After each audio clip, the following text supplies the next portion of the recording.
All right. Hi, everybody. Welcome back to the Get Healthy Tampa Bay podcast. I'm your host, Dr. Carrie Roller, and today we have a very special guest, Jennifer Patricca. How did I do? That's so good. Yes. So tell me about who you are and what you do.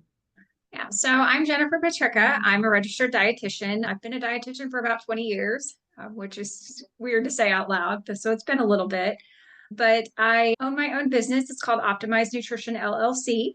I help runners improve their pacing, hit their PRs, and enjoy running without GI issues, injuries, and fatigue. Awesome. Have you always been focusing on the sports nutrition and running nutrition?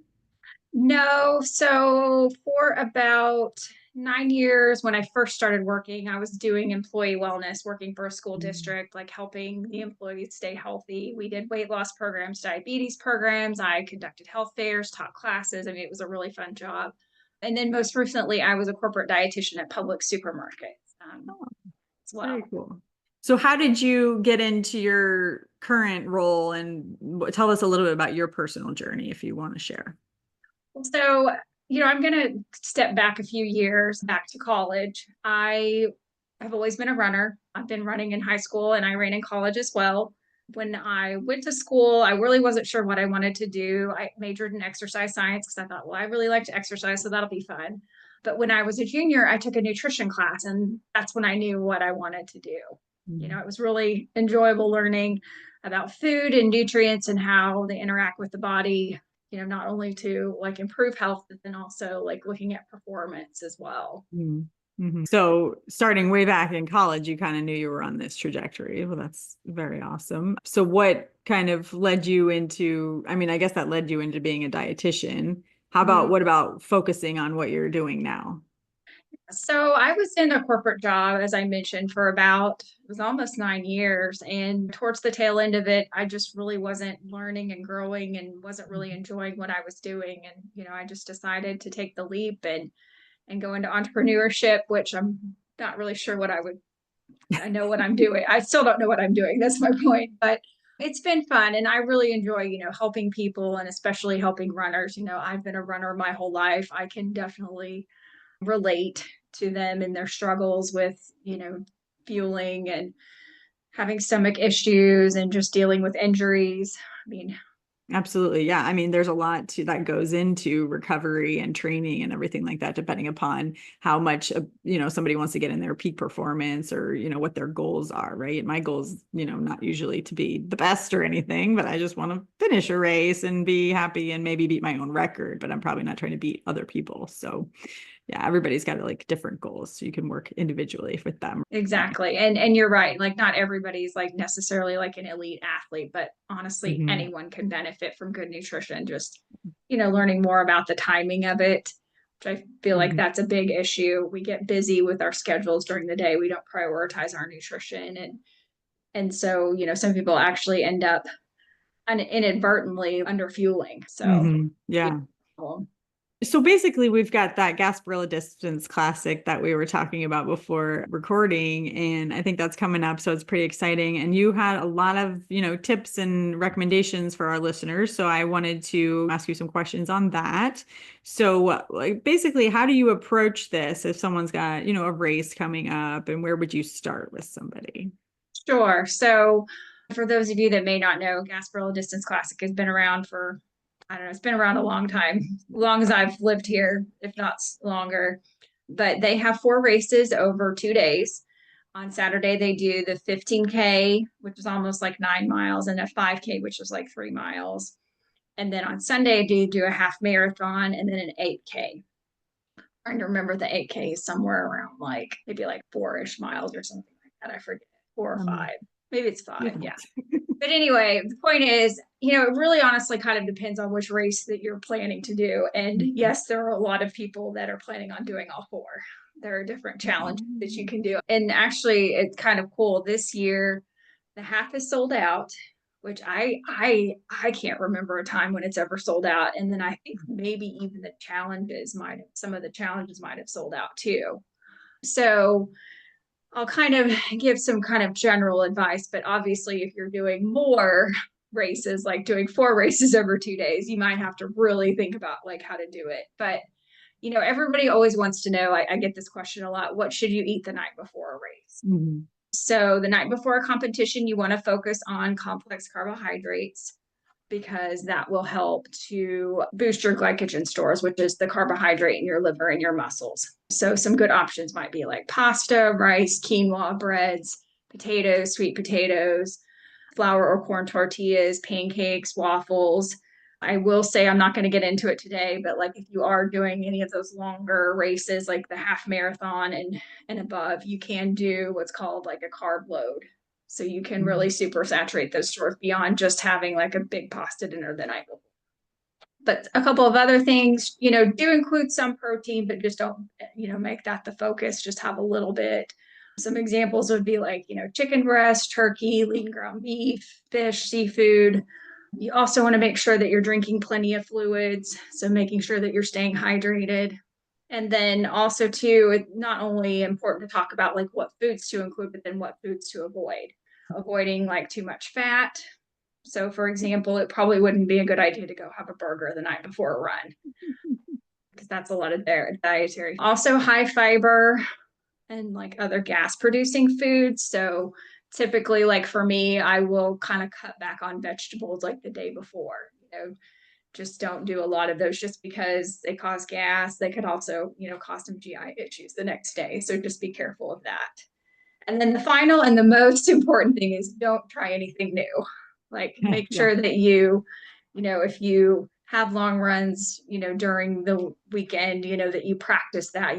Like, for example, I always eat like pasta the night before because I know that sits pretty well on my stomach. So you don't want to try anything new just because you don't know what's going to happen if you were to try something new and you might end up with a problem. Mm-hmm. I mean, that goes with like shoes and clothing stuff too, Yes. right? We don't want to try anything new regarding those things either. Yeah. So how long do those glycogen stores last? I don't know if you know this answer, but like, I mean, it really obviously varies, but you Yeah, so they estimate that on average it's like an hour and a half. And know. so if you are doing like a half marathon or any of those challenges, you want to think about, the carb loading that I mentioned, but then also too fueling like during the race too. And you definitely want to have a plan for that. As far Mhm. as fueling is concerned, they recommend like between 30 and 60 grams of carbohydrate per hour. And if you're kind of new to the fueling scene, stay closer to the 30. But if you're more experienced with that, then you can get up to 60. They've even had some research has shown that even up to 90 can be effective too. But I always like to point out that your muscle is like a gut, so it can be trained, or Mhm. your gut is a muscle, excuse me, and it can be trained. Yeah. So just kind of keep that in mind. But so kind of a good place to start would be doing like 12 ounces of sports drink, a gel, or like a serving of gummies like every 30 minutes. Those have about around like 20-ish grams of carbs. So that's during the race we're talking That's about. during the race, right? So what about before like the morning of? What are you kind of Okay, yes, recommend for that? We that's kind a of good skipped question over. too. So the morning of, you want to make sure that that you're doing something that's mostly carbs, and it can be something, small, but you also want to practice this as well. So you just want to make sure that you know what your body can tolerate. But for shorter races, like around like 25 to 30 grams of carbs, which that would be like a banana, like a slice of toast, an English muffin, a half of the bagel, or some Mhm. examples. And then if you were doing a longer race, like the half marathon or whatever, you'd want to do like between 50 and 90 grams of carbs. So you just kind of double or triple that depending on, what you were doing. But Yeah, the distance well, and time. Mhm. right. But you also want to make sure you're giving yourself enough time to digest, like at least a couple of hours Mhm. beforehand. Yeah. And obviously, nothing new, like you said. Right. Is there anything that they should avoid like in the morning before a race, or is that kind of the same thing as the night before? One thing that I would just caution you on if you're not used to it is caffeine. Caffeine can have some ergogenic benefits, meaning that can help with performance, but at the same time, if you're not like used to it, it Mhm. can also cause bathroom issues. So that might be something to just be aware of. Again, I wouldn't do anything that's like really heavy, fatty, or a lot of fiber. I'd stay away from those two things as well. Okay. And how about like salt for pre-race situations? Do you do anything So with electrolytes? yeah, so the main electrolyte that you lose in your sweat is sodium. So just make sure that, you whatever electrolytes that you're consuming that you're getting in sodium most importantly. And I say this because I'm sure you've seen it at the grocery store and convenience stores and everywhere now. There's electrolytes are everywhere. Like it's definitely like a buzzword. And not all of them have sodium in them. Like a lot of them are more potassium focused, like Prime and Body Armor are a couple that I'm aware of. Those are the pre-mixed ones, right? Right, right. And then as far as like, sodium is concerned, so, you can have like salty foods the day before. If you don't eat a lot of salt in your foods, then you could possibly do a electrolyte drink. Also keep in mind too that your body absorbs sodium better when you have glucose on board or sugar on board. And so some of these that don't contain any calories that are, 0 calorie electrolytes may not be as beneficial. Kind of make sure that you keep that in mind. And then, depending on the weather, it might be beneficial to, carry electrolytes with you. So whether you do like sports drinks or they have little salt capsules that you can buy, or even like I've got some of these little chews, they kind of taste like sweethearts. But they recommend between like 300 and 600 milligrams of sodium per hour. But it really kind of depends on your sweat rate. Like if you are a salty sweater, you can like lick your lips and taste salt, or you can actually see crystals on your body, then you might even be higher. I've got a sweat test program that I have and I'll have clients do. And some of them are losing way more than that per hour. So you definitely have to Yeah, think tell about. me about that. I'm a super salty sweater. It's always, you can see it all over me. What Yeah. is the sweat test? So there are companies that have started doing like sweat tests, and it's not just like the amount of fluid you're losing, but that's also the amount of sodium. And they have Mhm. sensors that you can wear during exercise. H Drop is a company, and Levelin, another one's called Precision Hydration. I partnered with Levelin and they've provided me with a discount on their sweat test. And so I order the test for you. It comes in the mail. It honestly looks like a big band-aid that you wear with like a cotton ball on it. And then you go do your exercise, you come back, you put it in a little vial and send it off to the company, and then they provide you with the test results. So it'll tell you, you're losing this much fluid per hour, and then the recommendations on, how much to do per hour, and then also the sodium. So it's Mhm. pretty cool because, there's not really an accurate way to measure how much sodium you're losing other than if you're doing one of these kinds of.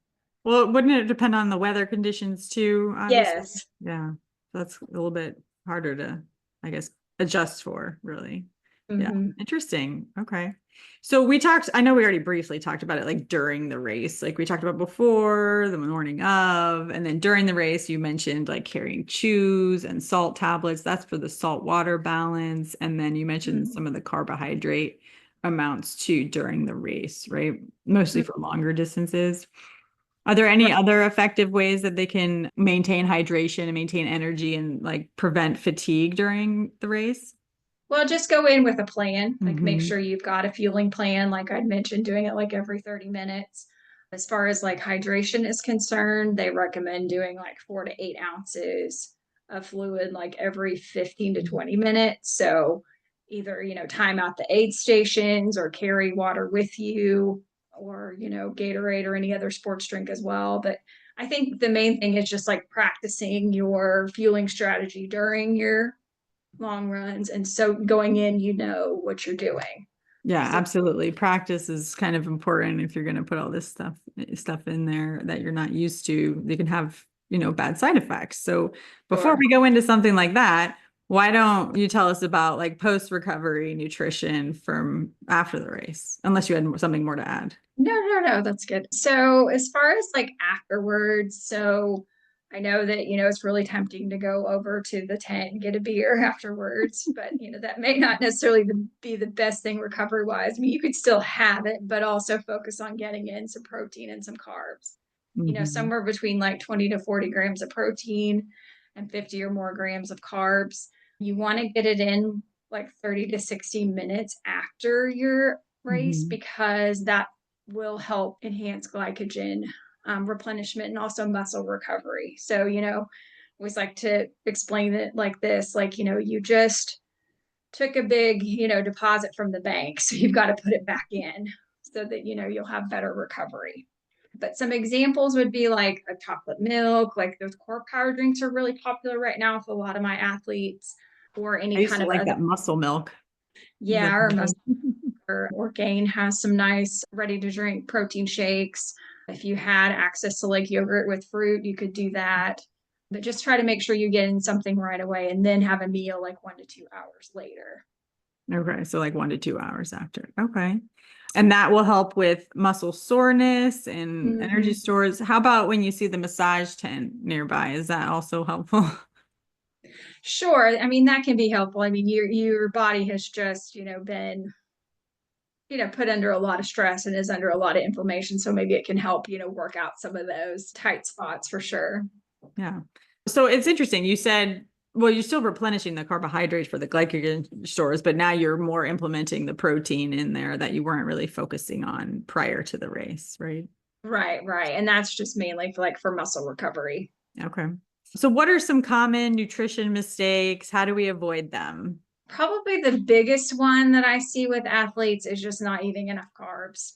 Hmm. Carbs kind of go through, the cycles of being good for you, being bad for you. I think they're probably on one of the cycles of being bad for you. Like just that's just kind of the conception, or that they make you fat or whatever. But honestly, as a runner, you need to eat a lot. They recommend somewhere between like 8 to 12 grams per kilogram a day. And so like if you're like a female around my size, you'd need almost like 300 or more a day, which is that's pretty significant if you're thinking about counting that up. So Yeah, I that's mean, that's definitely higher carb. I think that it's recommended for people who are mhm.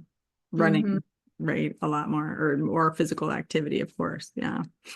So that's one of the big things. And then also too, just not like planning out your fueling, not prioritizing it, not, thinking about it, so to speak. Once you get done in the morning, you need to make sure you're eating right away, as well Mhm. as, eating before too, which that can also be kind of a misconception. People think that, well, if I train fasted, then I'll lose weight and, I'll perform better, but that's not always the case. So just want to make sure that you're having something before too. Hmm. So, well, I guess you said train fasted. I think you meant like do the race fasted as well. Right. Hmm. Same So how do thing. you approach that? Like, what if someone is on, some sort of keto diet or low carb diet and they do well with a fasted, routine and aren't big on the carb loader? What do you work with any of those people? Do you have any comments, suggestions on that? Well, I would just encourage them to, be open to trying something new and seeing, if there's any benefit. Because more Mhm. often than not, there is more benefit with eating more carbs. Like that's what your body prefers, like for your brain and for your muscles. They've done some research that basically when you run out of carbohydrates, you end up tapping into your protein and your fat. And at that point, you start slowing down. So it Mhm. really does make a difference if you have the carbohydrates on board. But people are coming to me for advice and for help. So, I just encourage them to make small steps and move towards, how can we work some carbohydrates in? Mhm. And obviously ones that are going to be more whole food based, like whole grains like quinoa, brown rice, whole wheat pasta, whole wheat bread, sweet potatoes and some beans. Those are definitely good whole food options that you mentioned there. What about, we all hear about the runners runs and things like that and cramping a lot. Well, GI cramping. What do you think is the most contributing factor to that and how can you mitigate it? But yeah, I've worked with a couple of runners that and triathletes as well that have had GI issues, and some of it's just they have sensitive stomachs to begin with. And so, how can we mitigate that? What are some things that we can try the morning of? There are certain, like, for example, there are certain gels and sports drinks and things like that that have carbohydrates that are a little bit less irritating to the gut. So, we can try some of those things also looking at their diet like throughout the day and figuring out, well, like I'll give you an example. I had a client one time who was having popcorn for an afternoon snack, and that actually sounds like a healthy snack, but for her that's too much fiber because she was doing her runs in the evening and having issues, so we cut back on those kinds of things. I put other clients on what's called a low FODMAP diet if you have any IBS, but basically that's just eliminating certain carbohydrates that are known to cause GI upset. They cause a lot of gas and bloating, and then slowly kind of working some of those back in to see like what the culprit is for sure. Yeah, that definitely complicates things if you're bringing in like IBS history and things like that. And I guess the most important thing is really not deviating from your structured routine that you're in, right? You don't want to do anything Right. like you said, which is important, and have practiced it, especially if you want to have a good outcome or performance on the race day. Yeah. Sure, sure. And just, helping them not be afraid of fueling, but just maybe we have to back up and start with like 15 Mhm. grams of carbohydrate per hour and then work your way up to 30. Like Yeah. I'd mentioned before, it is a muscle. It can be trained the same way. Yeah. What do you have any fun client stories or wins that you want to share? Oh, I'm trying to think. I do have a client that I worked with last year that was just having a lot of like injuries Mhm. and, just didn't really understand like fueling better. And he was also working with a natural doctor too that was providing with him with a lot of supplements. But I know recently he had PR'd, I believe it was a half marathon. So that's pretty cool to see and is running a lot better. Nice. Yeah, I think it's such a nice thing to have a goal to set, like the whole personal record idea, the PR, I think is really helpful to, want to beat it every time and then you get to ring the bell, which is fun. So it's fun that you're helping people kind of get there as well. Do you have any comment on like cross training or resistance training? I know this is like way before leading up to the race day, but how would you approach like the need of those kind of things? Well, so as a runner in her 40s, I would definitely encourage you to do strength training and also not only that, but just mobility training too. With running, it's such a repetitive movement, and for example, get a lot of hip tightness, and it also like goes into my lower back. So it's important, to make sure that you are doing some kind of either strength training or mobility and well, probably both, and mobility training to make sure that you're staying strong, that you're staying mobile, that you can continue to run for a long time. Yeah, And I think the stretching, if that's what you mean by the mobility training or part of it, right? right. But then also like actually doing like mobility type exercises. Like I don't know if you're familiar with like hip cars and like 90-90 Oh, and yeah. yeah. I am, but not till you like say the ones I recognize that have names. Right, Yeah. right. Yeah. The But 90-90 is probably my most favorite thing. yeah, Yeah. And I don't it know. actually, oh, go ahead. I was just gonna say, I don't know if it's necessarily my most favorite thing, but it does definitely Oh, help. well, I was having a lot of like hip issues, and ever since I've been doing that one, like probably the last 2 years, like it has been kind of gone, if you will. So it's like I Good. have daily stretches that even if I don't hit the legs at all, I'm doing like that 90-90, and I don't know the names of things but the lunge and holding my hand up and then also stretching the hamstrings and things like that. And those are like my trouble zones from running. And I think that really helps. So I really haven't had that. And even with the 90-90, I do whatever I can to make it more difficult to like keep the legs straight rather than at 90. And then it's just, you Yeah. get so much I get, like you said, mobility and looser, and I don't have that problem as much, but there's other things that bother me. But that one's doing better. So I highly, highly recommend that, like that rest day, the stretching after, and, a day of stretching and mobility, I think is super important. Yeah. Sure, for sure. And I know that like it's a common complaint that like, well, if I do strength training, my legs are sore. And Mm. from what I've seen, they typically recommend if you're gonna do like a harder, strength training day, like pair that with a harder running workout. So then you can have the next day to recover. Oh, that's interesting. Yeah. I do enjoy strength training. I think it's also helped with the whole low back thing that you kind of mentioned. It kind of, and especially even core training, right? You want to, build those muscles to support you, especially if you're doing these longer runs. It's really important. Yeah. Mm-hmm. Do you have any other advice for, the listeners who might be participating in the distance classic? Well, just go out there and have fun and make sure that you've got a plan for your nutrition because, especially like I typically I've done the half marathon the last couple of years and you get all the way to the end of Bayshore and it goes almost right by where I live too, which is kind of cool. But Yeah. anyway, you turn around and then you come back and you see like how long it is to get back because Bayshore is fairly flat. So, Yes. I was gonna that's say, yeah. that's the point where you could start falling apart. So just make sure you've got like a plan for your nutrition so that you can actually feel good and finish Hmm. strong and, not, so that it's more enjoyable so that you're not suffering all the way back. Yeah, I mean that's a plus and a minus, right? Because I was going to say it's a flat race, so you really can get a great PR, especially if you're not from our area and have hills to run on.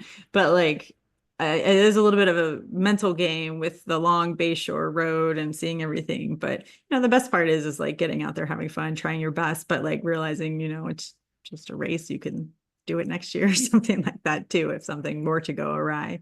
Yeah, but it's fun, great community event. Yeah, well, so where can our listeners find you if they want to work with you? Yeah. So I am on Facebook and Instagram, both under my personal name, Jennifer Patricca, and then also under Optimized Nutrition LLC. I can also send you my email address and my contact information as well for that. But those are a couple of places to find me. And then I do also have a website online. It's optimized-nutrition.com. Awesome. Well, yeah, we'll include all that in the show notes. And thank you so much for being a guest today. And I can't wait for everybody to hear this so they can learn how to properly fuel for the Gasparilla races in the next coming weeks. Awesome. Thank you. Thank you.